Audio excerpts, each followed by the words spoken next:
Hello students, मैं Annapurna Jha, degree college Manoharpur, department of history. अभी इस क्लास में हम CC 6 सेमेस्टर 3 के सल्तनत कालीन कृषि और सिंचाई सुविधाओं के विषय में चर्चा करेंगे।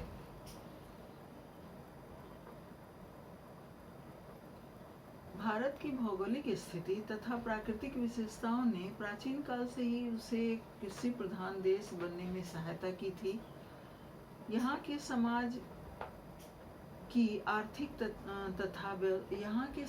का आर्थिक तथा व्यवसायी वर्ग मूल रूप से कृषि पर ही निर्भर था।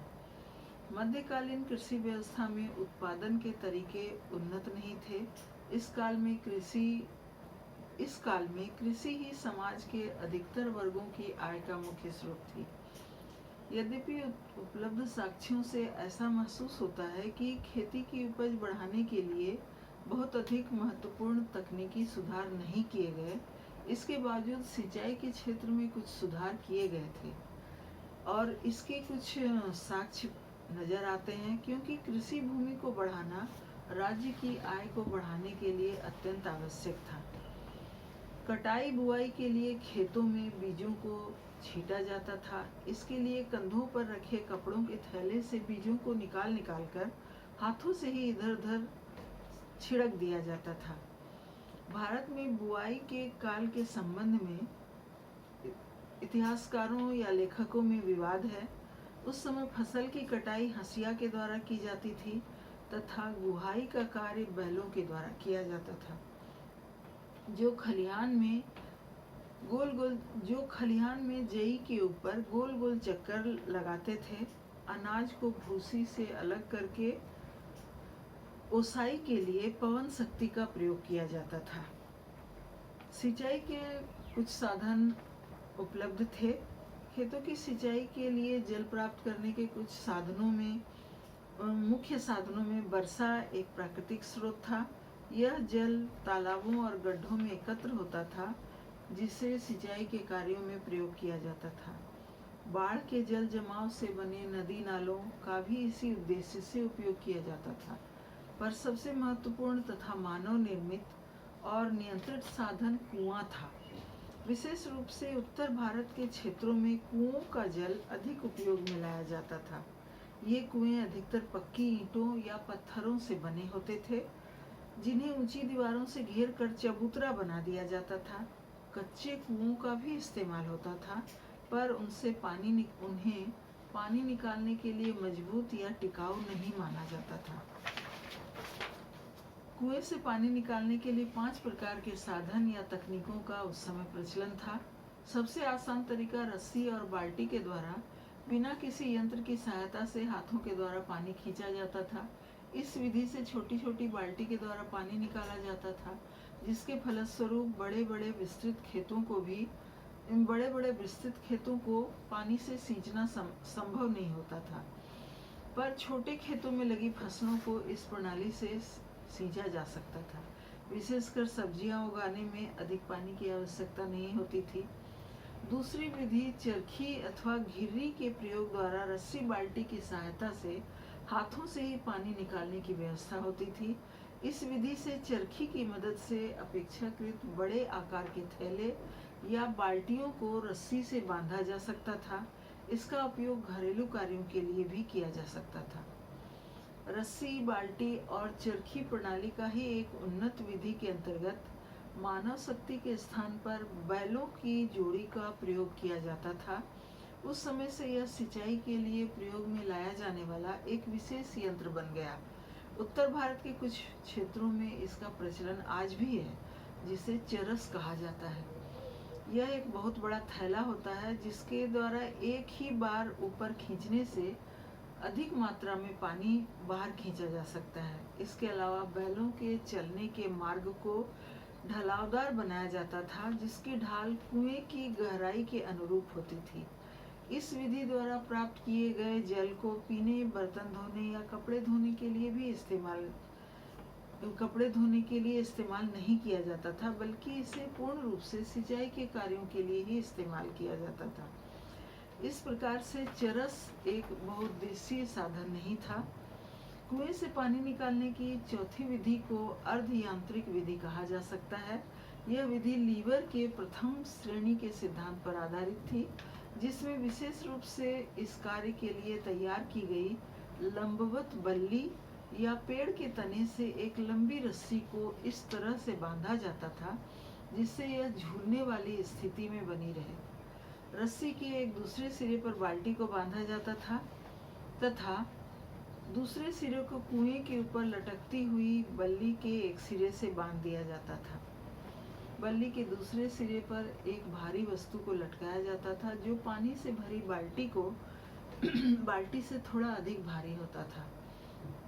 इस प्रकार भार और प्रतिभार के दोनों किनारों पर होने से बल्ली के मध्य में संतुलन स्थापित होता था। इस विधि को प्रयोग करने वाले व्यक्ति को पानी ऊपर लाने के लिए काफी कम प्रयास करना पड़ता था। यह विधि मिस्र में सदूफ के नाम से जानी जाती थी। संस्कृत में इसे तुला कहा जाता था, परंतु बिहार और बंगाल में इसे ढेकली या लाट या लाठा कहा जाता है। कहीं कहीं ग्रामीण क्षेत्रों में आज भी इस विधि का प्रयोग किया जाता है। पानी निकालने की पांचवी विधि सकिया अथवा रहट कहलाती थी। प्राचीन भारत में रहट तकनीक का लिखित उद्देश्य बहुत अस्पष्ट मिलता है। संभवतः पानी खींचने की जो तकनीक पहले प्रयोग में लाई जाती थी उसे नोरिया कहा जाता था। इसमें भी पहिए का इस्तेमाल होता था जिसके दोनों किनारों पर बाल्टियां या कोई बर्तन लगा होता था, पर इस विधि से केवल खुले जल स्रोतों जैसे नदी या फिर तालाबों, जलाशय आदि पर ही काम किया जा सकता था, जबकि रहट के द्वारा गहरे कुओं से भी पानी निकाला जा सकता था। इस जल चक्र को जल यंत्र भी कहा जाता था क्योंकि इसमें गियर प्रणाली की व्यवस्था थी। इस प्रणाली के द्वारा तकनीकी रूप से बहुत उन्नत व्यवस्था का प्रदर्शन किया गया था। रहट के इस्तेमाल के संबंध में पहला विस्तृत विवरण 16वीं शताब्दी के बाबरनामा पुस्तक में मिलता है। इसके अलावा अनेक विद्वानों का यह अनुमान है कि इसका प्रयोग 16वीं शताब्दी के काफी पहले से ही आरंभ हो चुका था। इस उपकरण की शुरुआत एवं प्रसार मूलतः भारत के बाहर पश्चिमी देशों में हुआ था, क्योंकि फारस, मिस्र और स्पेन में परंपरागत रूप से की जाने वाली कृषि में इसके इस्तेमाल का उदाहरण मिलता है। पूर्व मध्यकालीन भारत के कुछ ग्रंथों में इस यंत्र का उल्लेख अर्घट के नाम से मिलता है। ऐसे कुछ संकेतों के बावजूद भारत में इसके इस्तेमाल का वास्तविक समय तुर्क विजय के काल और उसके बाद की शताब्दियों के निर्धारित करने को ही इतिहासकार अधिक तर्कसंगत मानते हैं। रहट के प्रयोग को एक अन्य तथ्य से भी आंका जा सकता है। परंपरागत धारणा के अनुसार पंजाब, जो कि उस समय एक निर्जन प्रदेश था, वहाँ 15वीं शताब्दी के आसपास आर्थिक सुधारों की गति तेज होने लगी। अबुल फजल और सुजान राय भंडारी के अनुसार 16वीं-17वीं शताब्दी में पंजाब की कृषि से संबंधित संपन्नता तेजी से बढ़ने लगी, जिसे रहट के प्रयोग का आरंभ और प्रसार का परिणाम माना जा सकता है। 7वीं शताब्दी के चुआन चियांग और 11वीं शताब्दी के अलबरूनी के बयानों के अनुसार इस क्षेत्र में निवास करने वाली जाट जाति मुख्यतः पशुपालन का कार्य करती थी, पर इस काल में वह इस क्षेत्र का एक प्रमुख संपन्न कृषि वर्ग के रूप में उभर कर सामने आई। इस प्रकार 11वीं और 16वीं शताब्दी के बीच में तकनीकी प्रयोग के प्रभाव से एक सामाजिक वर्ग का पूर्ण रूप से रूपांतरण हो गया। सल्तनतकालीन सुल्तानों में फिरोज शाह तुगलक ने किसानों की सहायता के लिए नहर, कुएं, तालाब आदि का निर्माण कर सिंचाई की उत्तम व्यवस्था की थी। उसने 5 नहरों का निर्माण कराया था। सबसे बड़ी नहर को यमुना नदी से निकाला गया था तथा उससे हिसार तक के क्षेत्र की सिंचाई की जाती थी। इस नहर की लंबाई लगभग 150 मील थी। दूसरी नहर सतलज नदी से घग्घर तक जाती थी तथा उसकी लंबाई 96 मील थी। तीसरी नहर मांडवी और सिरमौर की पहाड़ियों से निकलकर हांसी तक जाती थी। चौथी घग्घर से फिरोजाबाद तथा 5वीं यमुना से फिरोजाबाद तक थी। फिरोज शाह द्वारा निर्मित नहरों के अवशेष आज भी नजर आते हैं। इन नहरों के निर्माण से सिंचित भूमि का काफ़ी विस्तार हुआ और सिंचाई कर के रूप में राज्य की आय भी बढ़ी।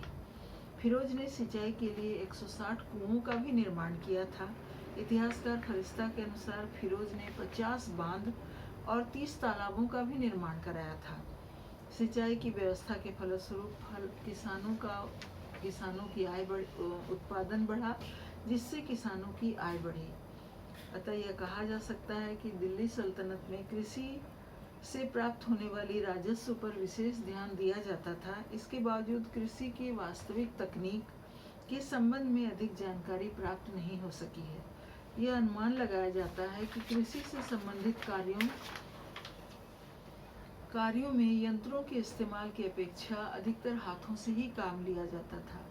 सिंचाई के लिए नहरों को खुदवाने, पशुओं को काम में लाने जैसे प्रयत्नों का भी उल्लेख मिलता है। फिर भी यह माना जाता है कि राज्य ने अपनी नीति के अंतर्गत बड़े पैमाने पर कृषि उत्पादन को बढ़ाने के लिए नियोजित स्तर पर शायद ही कोई कार्य किया हो। Thank you.